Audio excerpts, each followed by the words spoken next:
Yang masih menjadi Kabar baik. perhatian masyarakat Pak Iqbal ini adalah Perpres nomor 15 tahun 2025 yang diundangkan 10 Februari 2025. Tanggapan Yes. AUI seperti apa?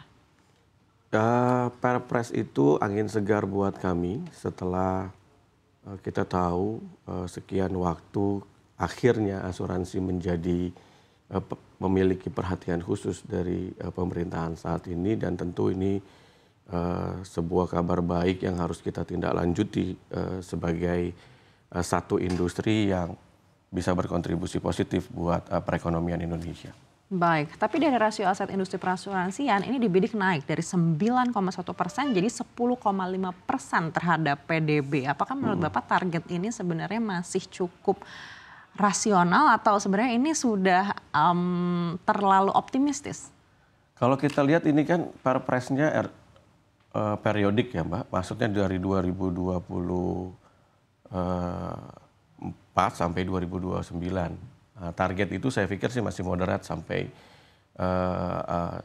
realistis jika kita juga kan ada beberapa proyek-proyek strategis nasional atau produk-produk yang sudah diputuskan di Undang-Undang P2SK yang mandatori itu jadi win-flow atau jadi kenyataan yang memang bisa kita garap, itu jadi hal yang realistis. Tapi mengacu sama data, kemarin AUI baru saja merilis 2024 figures in term of asset, itu kita tumbuh di angka 7%-an masih. Jadi saya pikir untuk mencapai angka 10% dengan bantuan tadi beberapa produk yang selama ini beberapa proyek yang selama ini kita nantikan, saya pikir sih itu realistis lah. Baik, terkait dengan asuransi mandatori yang tadi Bapak sempat mention, sejauh ini seperti apa progresnya? Ya, saat ini industri masih menunggu aturan turunan dari Undang-Undang P2SK atau lebih fokusnya ke keputusan Presiden terkait produk-produk tersebut, Mbak. Industri masih menunggu itu. Dan sambil menunggu itu kami juga tidak diam, tentu kami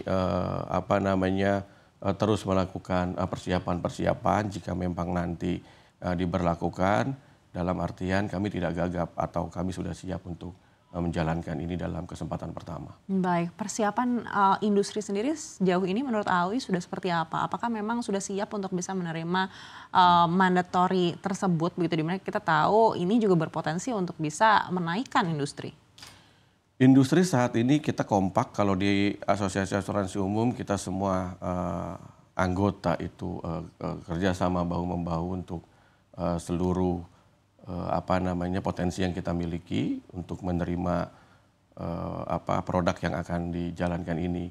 Dan so far kami persiapan dari sisi teknis, dari sisi infrastruktur informasi teknologi, dan lain-lainnya itu kami sedang mempersiapkan itu semua jika nanti aturan teknisnya sudah turun. Jadi kita tidak lagi dalam taraf yang mempersiapkan hal itu. Jadi kita sudah siap kira-kira.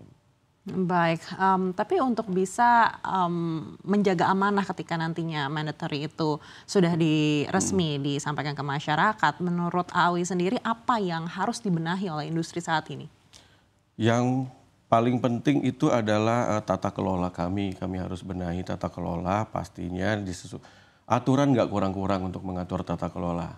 Jadi yang paling penting adalah konsistensi kami dalam menjalankan semua peraturan yang sudah ada, plus yang namanya resiko ya kita harus prediksi, kan tugas kami itu memprediksi resiko-resiko yang akan terjadi di kemudian hari untuk kita memitigasinya.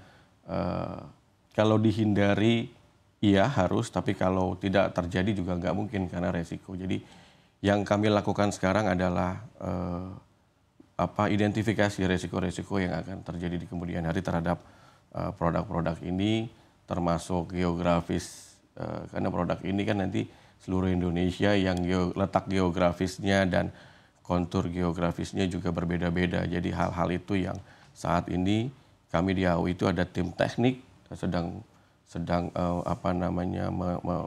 melakukan pendataan terkait dengan resiko-resiko yang mungkin timbul terkait itu. Baik, terkait dengan rasio aset perasuransian, sebenarnya peluang dan tantangannya di 2025 ini AUI menilai seberat apa?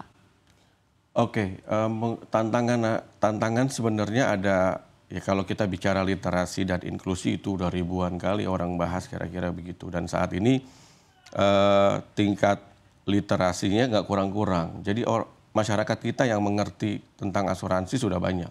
Yang tahu tentang asuransi sudah banyak.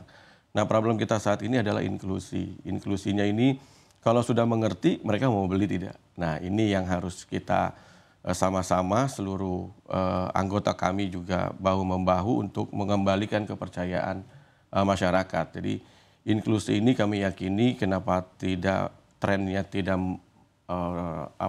berjalan seirama dengan literasi. Kami pikir ini ada problem trust di masyarakat terhadap kami dan ini yang harus kami kembalikan trustnya masyarakat terhadap industri kami.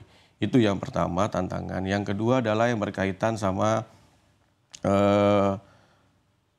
daya beli masyarakat. Ini kita lihat trennya memang mengalami perlambatan, tapi saya juga